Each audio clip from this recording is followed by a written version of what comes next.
O cuidado do corpo, sabedoria bíblica para o bem-estar físico e espiritual, de Luciano Subirá. Página 105, tema abordado usando o bom senso.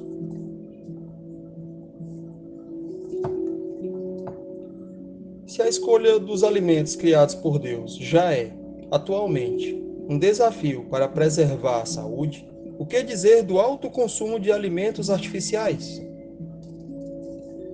Nossa cultura moderna de alimentos industrializados, processados, sobrecarregados de trigo e açúcar, repletos de conservantes, saborizantes, aromatizantes, corantes e tantos outros produtos químicos, está nos levando pela contramão do bom funcionamento do corpo. Devemos, portanto, apelar ao bom senso, mesmo não dispondo hoje de uma lista bíblica de alimentos proibidos. Por que razão nós, os evangélicos, de forma geral, somos tão contrários ao fumo? Não há nenhum versículo da Bíblia contendo a proibição "não fumarás". Não significa, entretanto, que não tenhamos um entendimento bíblico sobre o assunto. O que precisamos, nesse caso, é observar as declarações bíblicas relacionadas ao tema.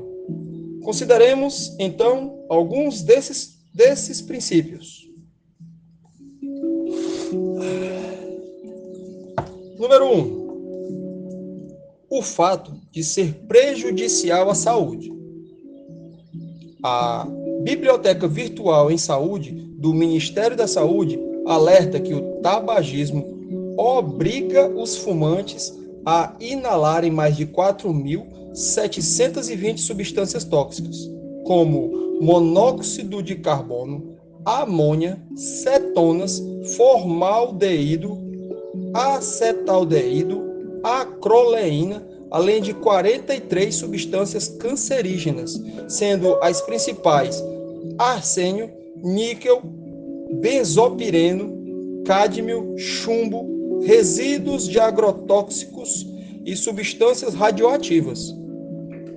Além disso, há mais de 50 doenças relacionadas ao consumo de cigarro. Estatísticas revelam que os fumantes, comparados aos não fumantes, apresentam um risco 10 vezes maior de adoecer de câncer de pulmão, 5 vezes maior de sofrer infarto, 5 vezes maior de sofrer de bronquite crônica e enfisema pulmonar, e 2 vezes maior de sofrer derrame cerebral.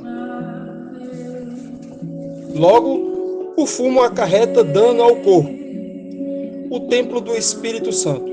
E Paulo indagou aos coríntios: será que vocês não sabem que o corpo de vocês é santuário do Espírito Santo, que está em vocês, que vocês receberam de Deus?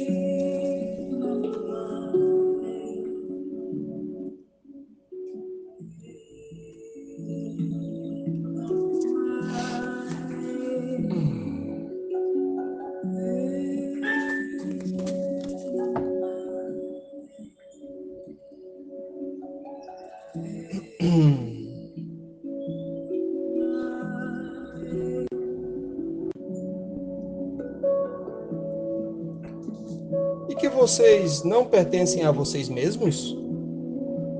E também pontuou: vocês não sabem quem são os santuários de Deus e que o Espírito de Deus habita em vocês?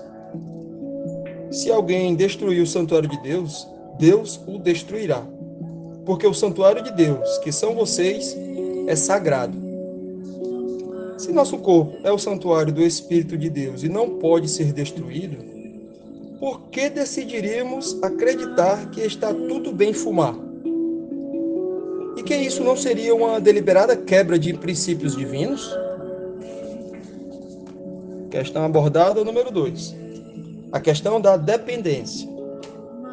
O mesmo artigo do Ministério da Saúde aponta que o hábito de fumar é reconhecido como uma doença epidêmica que causa dependência física, psicológica e comportamental, semelhante ao que ocorre com o uso de outras drogas, como álcool, cocaína e heroína.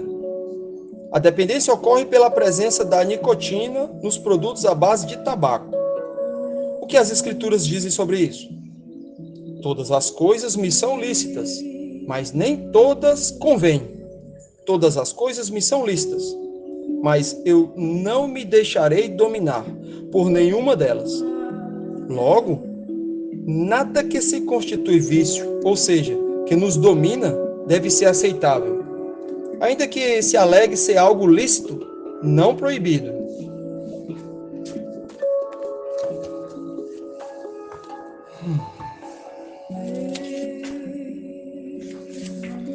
Número 3. O dano a terceiros. Evitamos algumas coisas não somente por serem danosas a nós mesmos, mas também por serem danosas a outros, até mesmo quando não o são para nós. Assim escreve o apóstolo Paulo: se o seu irmão fica triste por causa do que você come, você já não anda segundo o amor. Não faça perecer por causa daquilo que você come aquele por quem Cristo morreu. Não seja, pois, difamado aquilo que vocês consideram bom. E também sustenta, como complemento lógico do raciocínio empregado nos versículos citados, o seguinte: assim, pois, sigamos as coisas que contribuem para a paz e também as que são para a edificação mútua. Não destrua a obra de Deus por causa da comida. Todas as coisas, na verdade, são puras. Mas não é bom quando alguém come algo que causa escândalo. É bom não comer carne, nem beber vinho, nem fazer qualquer outra coisa que leve o irmão a tropeçar. Paulo abordou o mesmo assunto com a igreja em Corinto, enfatizando os alimentos consagrados a ídolos.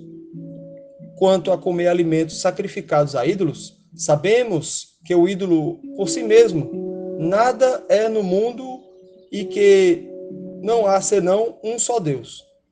Entretanto, nem todos têm esse conhecimento. Alguns, acostumados até agora com o ídolo, ainda comem desse alimento como se fossem sacrificados a ídolos.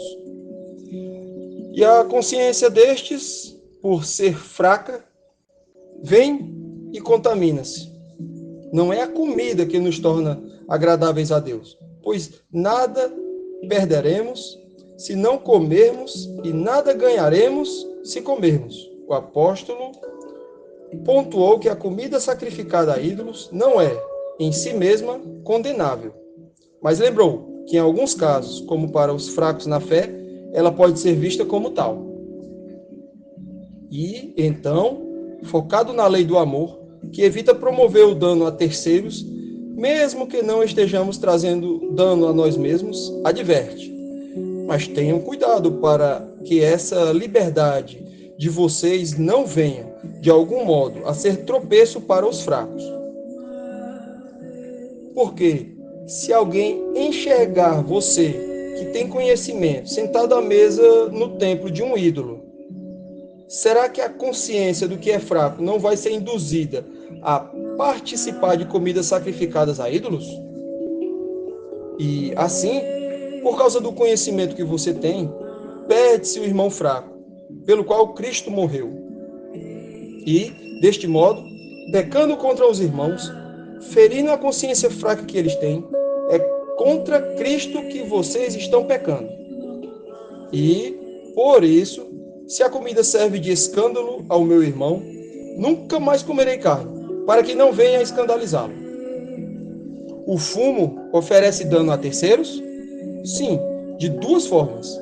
Além do mau testemunho prejudicial a quem toma ciência de um cristão preso ao vício do cigarro, ainda temos o chamado fumo passivo. O já citado artigo sobre o tabagismo do Ministério da Saúde assevera: ao respirar a fumaça do cigarro, os não fumantes correm o risco de ter as mesmas doenças que o fumante. As crianças, especialmente as mais novas, são as mais prejudicadas, já que respiram mais rapidamente. Em crianças que vivem com fumantes em casa, cerca de metade das crianças do mundo, há um aumento de incidência de pneumonia, bronquite, agravamento de asma, além de uma maior probabilidade de desenvolvimento de doença cardiovascular na idade adulta. O bom senso e, sobretudo, a coerência bíblica nos levam, portanto, a não apenas evitar, como também combater essa prática nociva à saúde. Igualmente, devemos usar o bom senso e a coerência na seletividade de nossos alimentos, na determinação de quantidades ingeridas e no respeito às pausas necessárias que dão descanso não somente ao estômago e intestino, mas também à produção hormonal.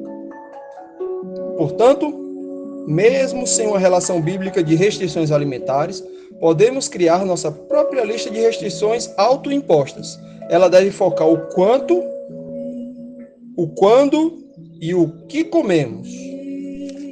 Agradeço.